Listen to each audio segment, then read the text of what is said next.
name is Rachel McDonough, and this is my friend. Hi, this is Nana. And we're here at the beautiful Madison Square Garden for the big fight, and you are watching True School Sports.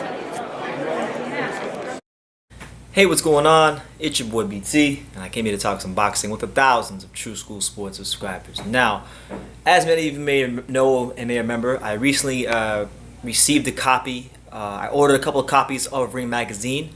Both of them are Ring magazines that feature Tyson Fury on the cover. One comes from his fight with Deontay Wilder, which is this one right here. Let me turn it around for you guys. So I got this one right here, Tyson Fury, Long Live the King. This is the most recent Ring magazine that's on newsstands right now. Until the Romo Gonzalez one comes out officially, then that'll be the most recent one. But right now, this is the most recent one that we can get our hands on. So I recently purchased it, and there was a lot of great stories in here, a lot of great articles and pieces written in here. But one thing I found interesting, and I thought this was a very interesting open column from Mr. Doug Fisher. So shout out to my main man, Doug Fisher, my long lost brother. Everybody says I look like him, but he wrote an article or opening piece in the magazine called "Dear Deontay, Excuses Are Okay." Now this is interesting. The title off rip is very interesting because of the fact that excuses aren't okay, but Doug Fisher puts a historical spin and gives a historical context into heavyweight boxing and heavyweights of yesteryear who have been in big fights, fell short, lost the big fights, and then went ahead to make excuses. So there's that, and we also got Canelo Alvarez. Shout out to Tecate. They got the Canelo ad right there in the beginning of the magazine. But anyway, look, we'll start reading from let's see, right here. We'll start reading from right here. You guys can read along with me. All right, so look, I don't know if you guys can see that. It says, hold on.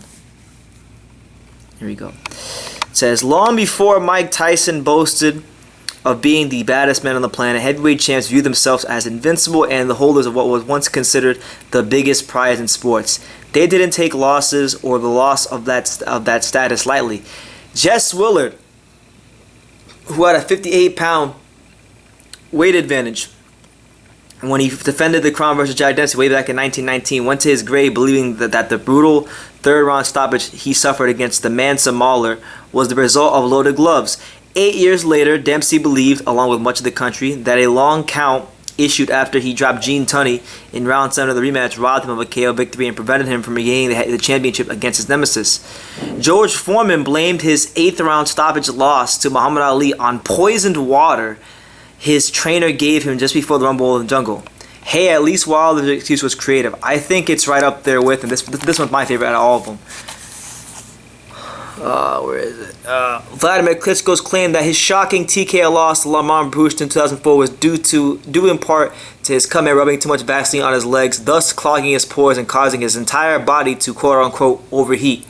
Or David Hayes' broken pinky toe excuse for getting soundly outpointed by Vlad several years later. So he goes on and pretty much just talk about the of heavyweights from yesteryear, how fighters in other weight classes have bounced back from rematches like Deontay Wilder, and then he also talked about the race narrative. We won't get into that, but it was a really great piece written by Doug Fisher. So if you guys have $6.95 or whatever, $8.95 or whatever it was, $10, get like $10. Just go on Ring Magazine and order it. It's definitely worth a read. It'll give you some great historical insight and context and perspective into his excuses. Now, listen, we talked about, dissected, went off, and just beat the whole Deontay Wilder costume excuse topic straight into the ground. Like, we talked about it so much here on True School Sports, so there's no need to harp on it and throw it back in Deontay Wilder's face or his fans' face. We've thrown enough salt in the wounds already.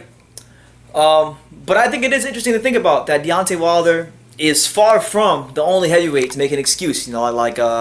My favorite one of those listed excuses, my favorite one is Vladimir Klitschko. You had Vladimir Klitschko talking about his trainers rubbing too much Vaseline on his legs, which clogged his pores and caused his body to overheat against Lamont Bruce. That's pretty damn bad. That might actually be worse.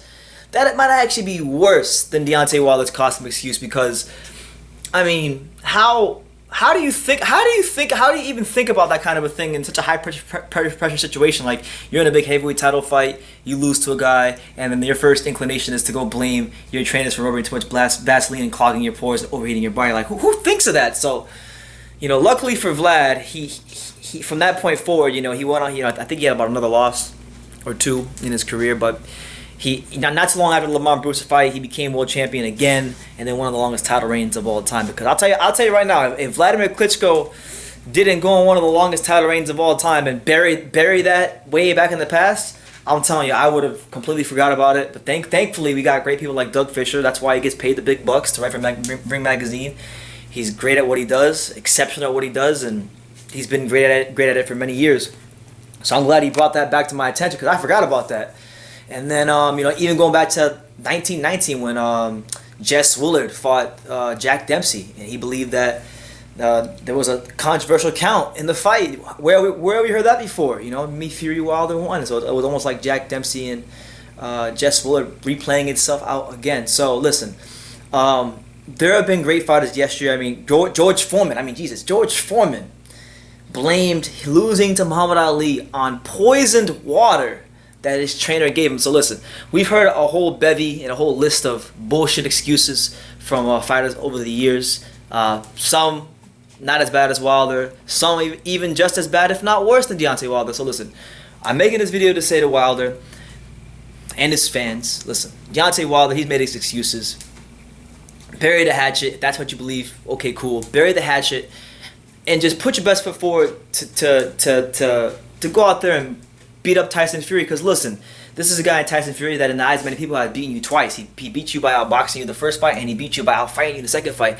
So the consensus going in is that he's gonna do both in the third fight. He's gonna put both of them together in the third fight and beat you even worse.